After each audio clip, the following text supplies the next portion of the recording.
como o direito penal analisa o caminho percorrido por quem comete um crime? Hoje vamos falar sobre o iter criminis, ou caminho do crime. Este conceito é essencial para entender desde o planejamento até a consumação de uma conduta criminosa.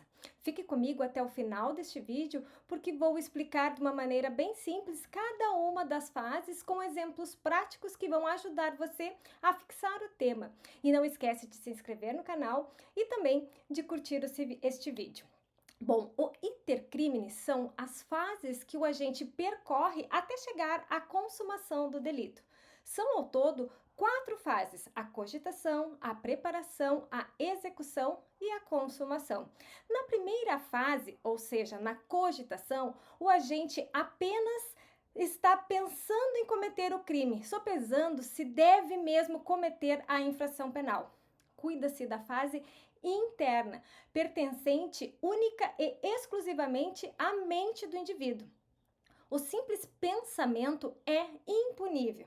Durante a cogitação, ainda não existe uma conduta ilícita. A punição das ideias, sem que delas decorram qualquer fato, significaria trazer de volta o direito penal do autor.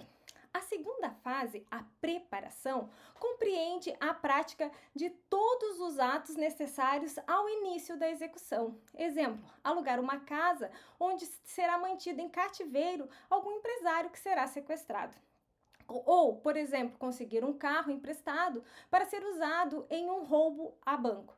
Adquirir veneno para ser usado em um homicídio. Bom, nos atos preparatórios, o agente procura criar condições para realizar uma conduta delituosa que já foi idealizada por ele, adotando-se primeiras as providências externas para que essa conduta possa se realizar.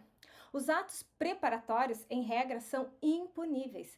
Há casos excepcionais, entretanto, em que o ato preparatório por si só já constitui crime, como no delito, por exemplo, de associação criminosa, em que os seus integrantes são punidos pela simples associação, ainda que não tenham começado a cometer os crimes para os quais se reuniram.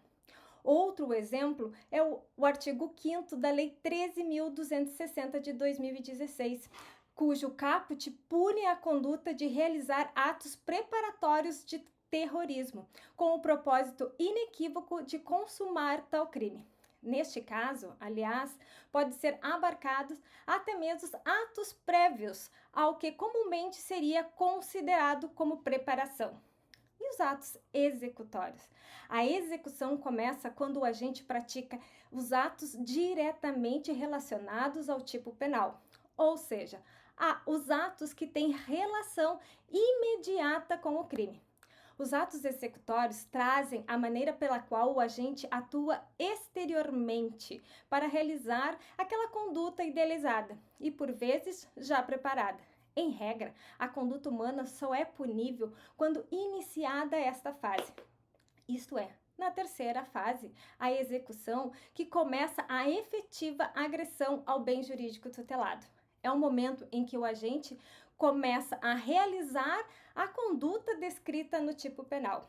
Exemplo, os assaltantes entram em um banco e apontam as armas para os funcionários anunciando o assalto. Ou um agente armado com uma faca aborda a vítima e a leva para um matagal com o intuito de estuprá-la. A grande importância em identificar o momento em que é iniciada a execução, pois a partir daí, neste momento, que o fato passa a ser punível.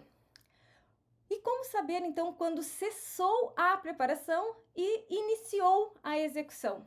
O ato executório, para assim ser considerado, deve ser idôneo, ou seja, concretamente capaz de conduzir o sujeito ao alcance do resultado almejado. Além disso, é necessário que seja inequívoco, isto é, evidentemente direcionado ao cometimento do delito. Então, a preparação, ela termina e a execução começa com a prática do primeiro ato idôneo e inequívoco que pode levar à consumação do delito. Ato idôneo é aquele apto a produzir o resultado consumativo. Ato inequívoco é aquele indubitavelmente ligado à consumação. Exemplo, Efetuar disparo de arma de fogo contra a vítima é ato idôneo e inequívoco, pois pode levar à morte da vítima. Note-se que alguns tipos penais possuem um único verbo, como o crime de homicídio.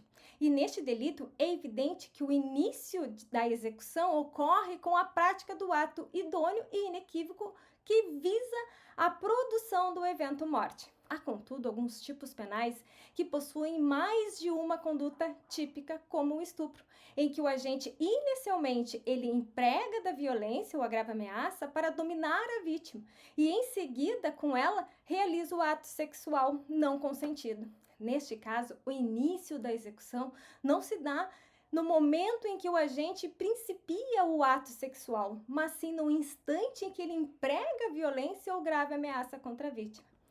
Uma vez iniciada a execução de um delito, mostram-se possíveis os seguintes desdobramentos.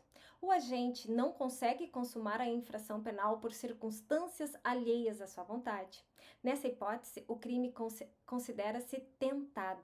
Exemplo, o agente ele ameaça a vítima com uma faca, dizendo para acompanhá-la até uma casa em construção, onde ele irá estuprá-la.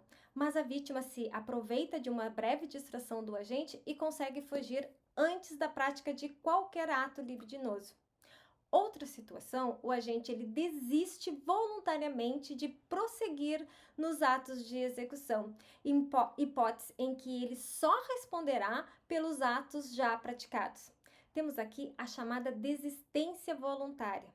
É o que ocorre quando o agente, após dominar com uma faca a vítima que pretende estuprar, resolve voluntariamente soltá-la, antes de praticar qualquer ato sexual. Neste exemplo, esse que acabei de mencionar, a consumação ela ocorreria no exato instante em que o agente realizasse qualquer ato sexual com a vítima. A consumação é a quarta fase do iter criminis.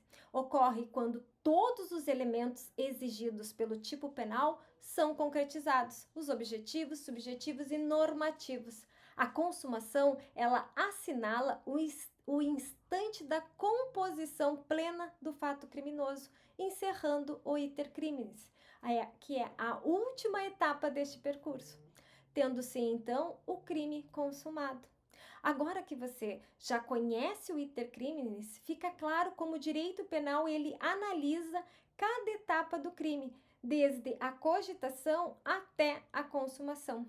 Compreender essas fases é essencial não só para entender a teoria do crime, mas também para aplicar este conhecimento de forma prática, seja nos estudos ou na própria atuação profissional.